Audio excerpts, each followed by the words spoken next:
जन्माष्टमी के अवसर पर वेब दुनिया ने बात की प्रतीक प्रजापति जी से, जो प्राचीन वैदिक ग्रंथों के रिसर्चर रहे हैं। प्रतीक प्रजापति जी युवा पीढ़ी में आध्यात्मिक मूल्य और संस्कृति को प्रचारित प्रसारित करने के लिए बहुत लोकप्रिय हैं।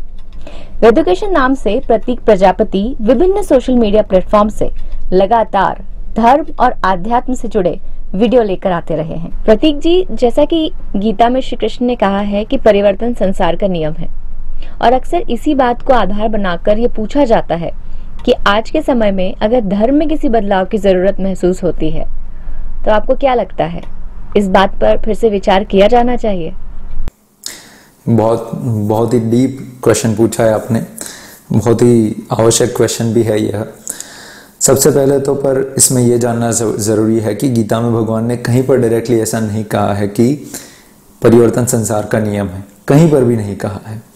हाँ, इनडायरेक्टली कुछ लोगों का मीनिंग में हम ये अर्थ थोड़ा निकाल सकते हैं कि यहाँ भगवान यहाँ पर परिवर्तन की बात कर रहे हैं कि परिवर्तन इनएविटेबल चीज़ है। जैसे कि भगवान सुख दुख के परिवर्तन की बात करते हैं कि कभी किसी के जीवन में सुख हमेशा नहीं रहेगा, सुख आएगा फिर दुख आएगा, फिर सुख आएगा फिर दुख आएगा, वो रहेगा ही, चक्र है। दिन आएगा फिर रात आएगी, फिर दिन आएगा फिर रात आएगी। सेम वे हर ऋतु भी बदलती जाएगी, पहले सर्दी आएगी, फिर गर्मी आएगी, फिर मानसून आएगा, वैसे चीजें बदलती जाएगी।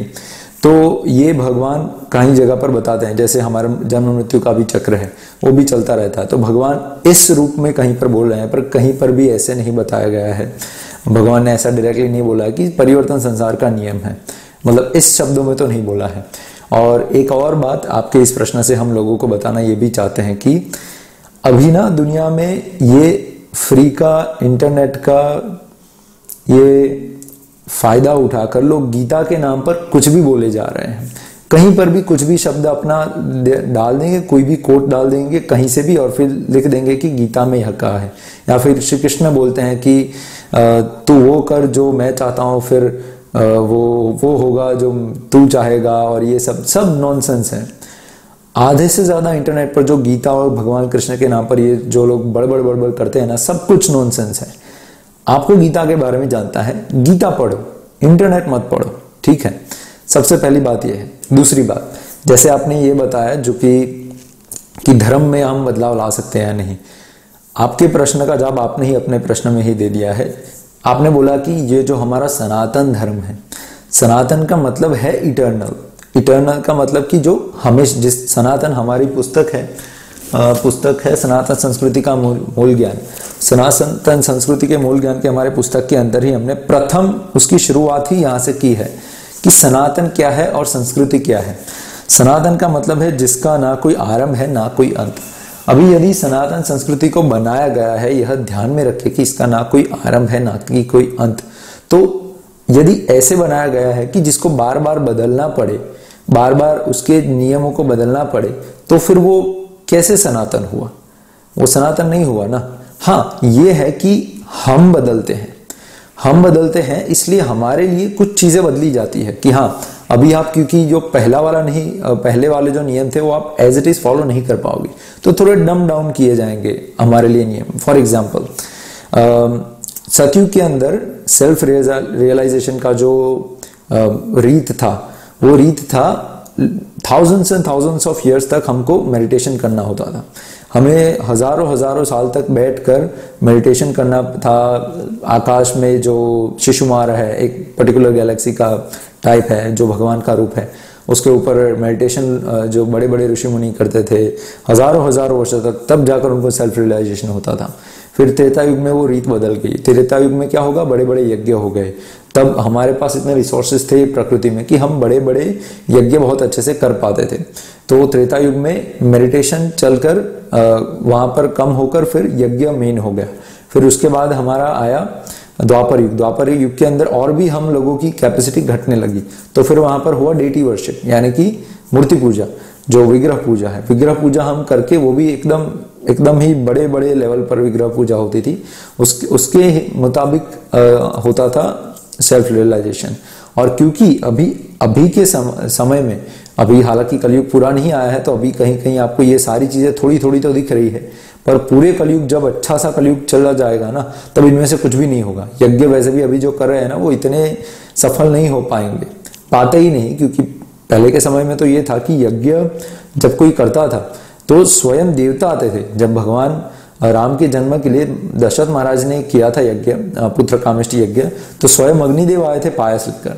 तो वैसे ही जब यज्ञ सफल होते थे ना, तो देवता स्वयं आते थे सबके बीच में दिखाने के लिए कि हाँ आपका ये यज्ञ सफल हुआ है, अभी ये होगा वो होगा ये होगा वो होगा। यहां तक का यज्ञ होता था कि आप एक यज्ञ से कहीं पर भी, यहाँ पर बारिश नहीं हो रही है ना, वहां पर बारिश भी करवा सकते हैं। एक यज्ञ से, एक सही से किया गया यज्ञ से आप कुछ भी पा सकते हो। बेसिकली पूरा प्लेनेट भी बना सकते हो आपके ऊपर। ये मतलब ऐसा हमारे भूतकाल में किया हुआ है लोगों ने। तो यज्ञ की ताकत ये होती है। परंतु अभी उतने बड़े बड़े जो यज्ञ थे वो करने की हमारे लोगों में ही जो सक्षमता है वो नहीं रही।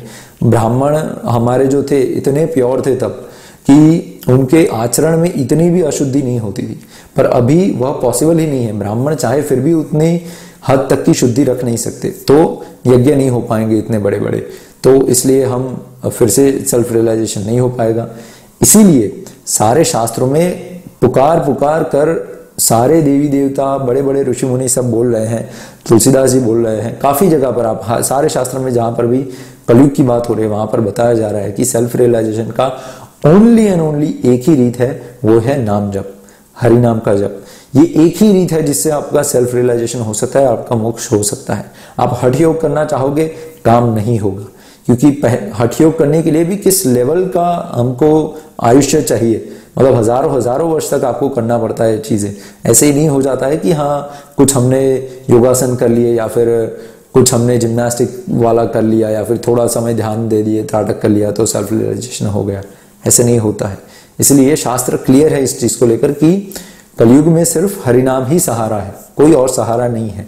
तो ये धर्म के जो ये रूल्स हैं ये बदलते हैं, और ये बदलते नहीं कह सकते क्योंकि ये पहले समय से लिखे गए हैं कि इस युग में ये वाले नियम है, इस युग में ये वाले नियम है, इस युग में ये वाला नियम है और इस युग में ये वाले नियम है। अभी इनको छोड़कर यदि हम ऐसा मानते हैं कि धर्म के नियम हम बदलेंगे, जरूरत पड़ेगी, हमें लगता है कि नहीं अब तो समय बदल गया है, टेक्नोलॉजी आ गई है, वो आ गई है, कोई बड़ी बात नहीं है। टेक्नोलॉजी कोई भी बड़ी बात नहीं है, ये आज है कल नहीं होगी, गायब हो जाएगी, पता भी नहीं चलेगा। ठीक है, कुछ भी बदले पर मनुष्य का स्वभाव नहीं बदलता है। मनुष्य का स्वभाव वैसे का वैसा रहता है। वो स्वभाव डिग्रेड हो सकता है, अपग्रेड हो सकता है, परंतु वो बदलता नहीं है। तो वो मनुष्य के स्वभाव के अनुसार हमारे धर्म के शास्त्र लिखे गए हैं, और उसी शास्त्रों के अंदर जो वही नियम जो हमें लिखे हैं कि हाँ इस समय आपको ये करना है, इस समय आपको ये करना है, हमें वही फॉलो करना होगा।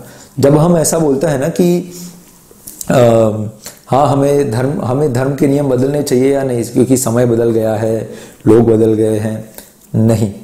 क्योंकि जब हम ऐसा बोलते हैं कि हमें धर्म के नियम बदलने चाहिए तो हम ये मानते हैं कि हम धर्म से अधिक ऊपर हैं, मतलब हमारे हाथ में है धर्म, हमारे कंट्रोल में है, जो कि सरासर गलत है। धर्म बना ही है हमें कंट्रोल करने के लिए, हमें संयम में रखने के लिए, जिससे मासेस कंट्रोल में रहे, अच्छे से ठीक से बिहेव करे। आप धर्म क्या है बेसिकली? धर्म रूल्स हैं। रूल्स क्यों दिए जाते हैं किसी को? जिससे वो एक दूसरे को हर्ट ना करे। फॉर एग्जाम्पल हमारे यहाँ बात करें तो ट्रैफिक के रूल्स हम क्यों बनाते हैं? ट्रैफिक के रूल्स इसलिए थोड़ी बनाते हैं कि नहीं इससे आप लोगों के ऊपर डोमिनेट किया जाना है या फिर ऐसा नहीं है। ट्रैफिक के रूल इसलिए बनाए जाते हैं कि कोई एक इंसान अपना मनमानी तरह से जो यदि गाड़ी चलाना है, बाइक चलाना, कुछ भी चलाना चाहता है तो वो सिर्फ अपना नुकसान नहीं करेगा, वो हर किसी का नुकसान करेगा। जबकि हम रूल्स बना देते हैं ना ट्रैफिक के, तो जब हर कोई फॉलो करता है तो सब कुछ अच्छे से चलता है, किसी को डैमेज नहीं होता है, हर कोई अपने डेस्टिनेशन पर पहुंचता है। हाँ ये भी है कि लोगों को सेक्रीफाइस करना पड़ता है। यदि कोई अपना अकेले का सोचेगा तो वो लाइट्स नहीं देखेगा, वो चला जाएगा और शायद वो अपनी ऑफिस तक टाइम पर पहुंच जाएगा। पर उस अकेले इंसान की वजह से दूसरे हजार लोग वो देर से भी पहुंचेंगे, किसी को एक्सीडेंट होगा, कुछ होगा, कुछ भी हो जाएगा, ऐसे सारा मैसअप हो जाएगा बेसिकली। तो वैसे ही रूल्स ऐसे धर्म ऐसे काम करता है। आपके राइट्स है, आपकी ड्यूटीज भी है। आपकी ड्यूटी औरों के राइट्स है और औरों की ड्यूटी वो आपके राइट्स है। जब आप अपनी ड्यूटी पूरी करते हो तो आप औरों को राइट्स आप देते हो अपनी ड्यूटी पूरी करके, और जब लोग अपनी ड्यूटी पूरी करते हैं तो आपको अपने राइट्स मिल जाते हैं। ऑटोमेटिकली परफेक्ट सिस्टम बनाया गया है।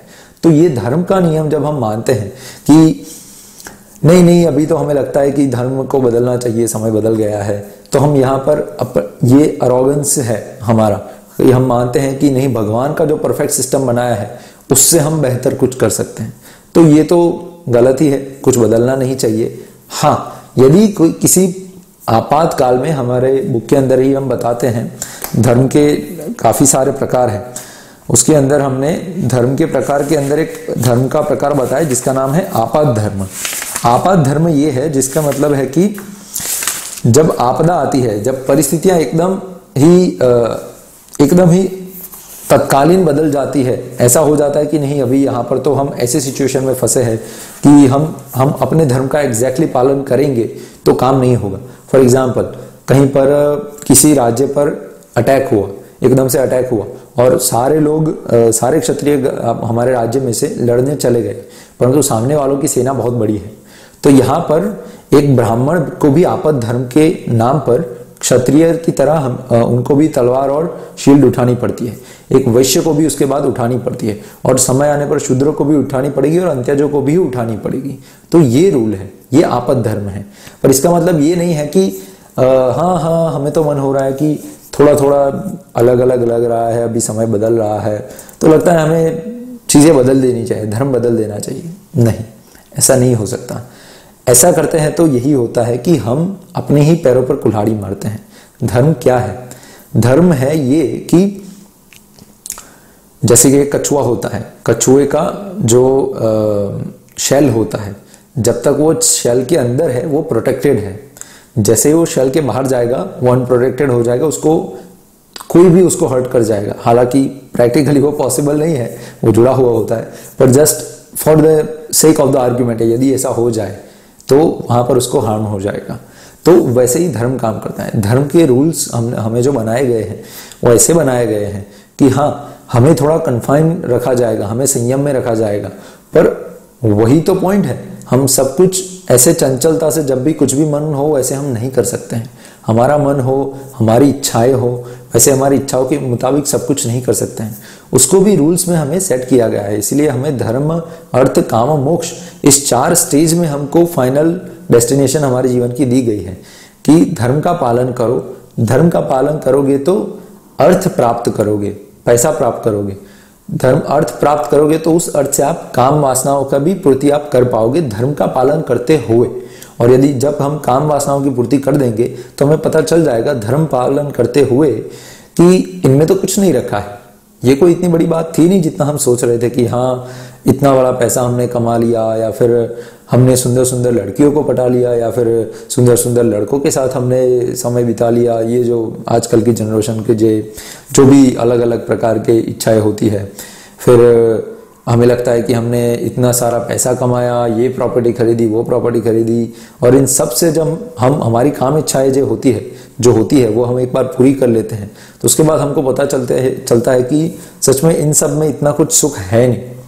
जब तक आप इससे आप लोगों की सेवा करना चाहते हो वो अलग बात है, परंतु जब आप अपने लिए सब भोग के लिए करते हो तब ये भोग से आपको उतनी खुशी नहीं मिलती है।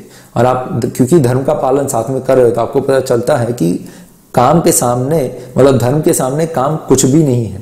तब जाके आपका वैराग्य खड़ा होता है और तब जाके आप फिर मोक्ष की ओर बढ़ते हो। तो ये परफेक्ट सिस्टम हमारे लिए बनाई गई है। यदि इसको हम तोड़ने का प्रयास करते हैं हमारी मनमानी के मुताबिक कि हाँ थोड़ा शायद कुछ बदलना चाहिए, ये नियम नहीं होना चाहिए, ये नियम नहीं होना चाहिए, तो वहां पर हम हमारे ही पैरों पर कुल्हाड़ी मार रहे हैं। इसके बदले हमें ये क्या करना चाहिए?